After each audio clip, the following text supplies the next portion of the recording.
much, President. Thank you, Mr. Secretary General, distinguished leaders, representatives. We must admit the world's attention to the UN is fading. The organization has less influence, and too often there is a lack of real decisions on fundamental issues. This is exactly what we need to speak about today, about the tools that sadly are not working now. But they will work, I'm sure. They will work if you are active, if we are active, because the main tool is in your hands.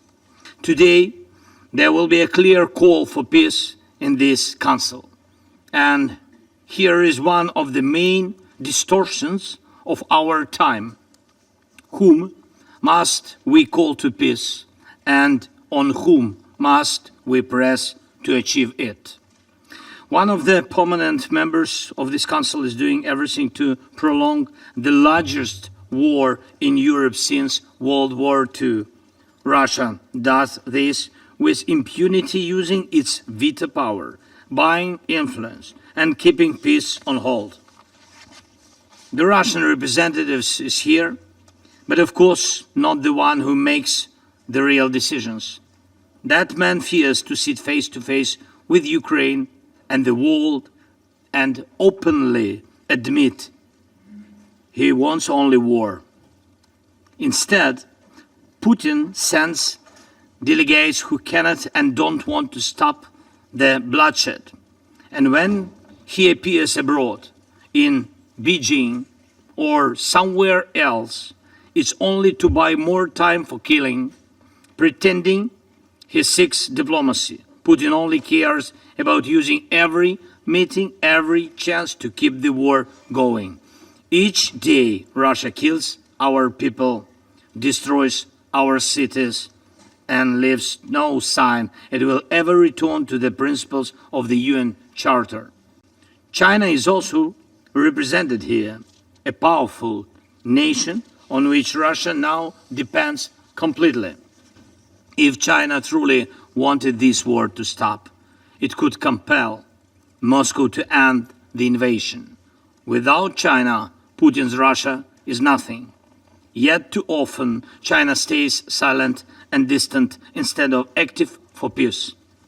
The United States of America is present here as well, a strong nation that supports our defense, and we've said yes to every proposal from the US president for a ceasefire and talks with Russia to bring peace. But Russia always says no, or tries to confuse everyone so that even a ceasefire can't happen.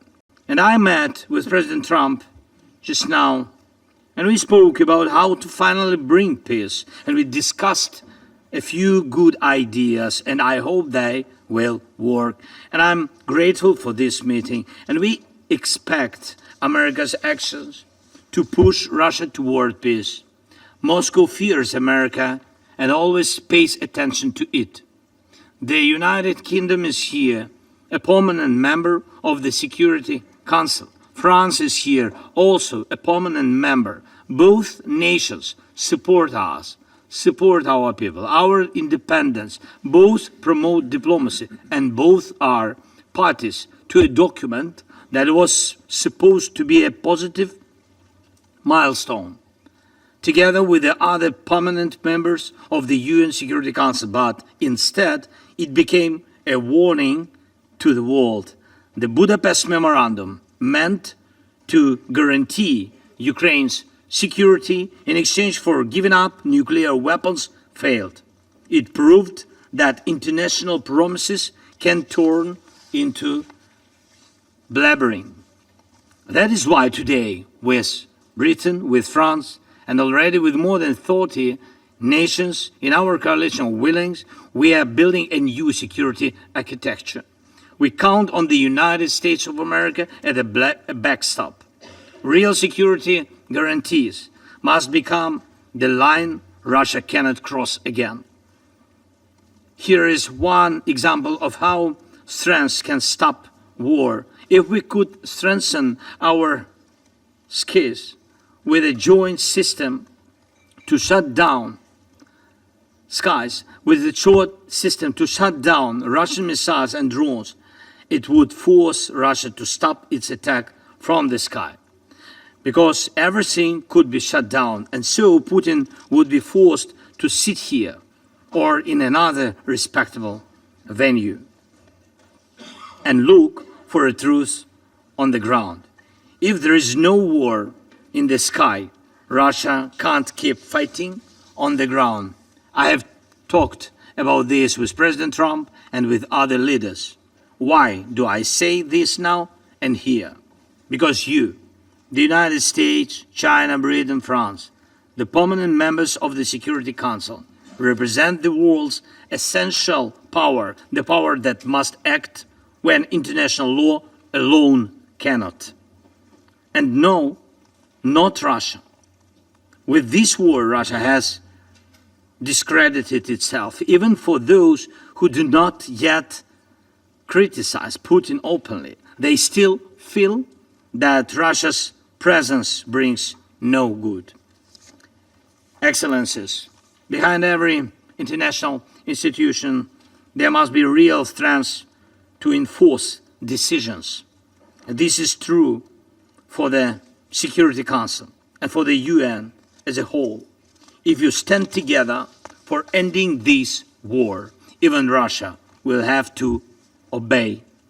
And if some of you act while others delay, the war goes on. Ukraine wants peace more than anyone in the world. The front is on our land, and we mourn our people, and we try to save our cities and to save our small villages. Russia ignores its dead, blind to its own losses. But one day it will see and it will hear, and it will happen when it sees your actions, when it hears your united call for peace.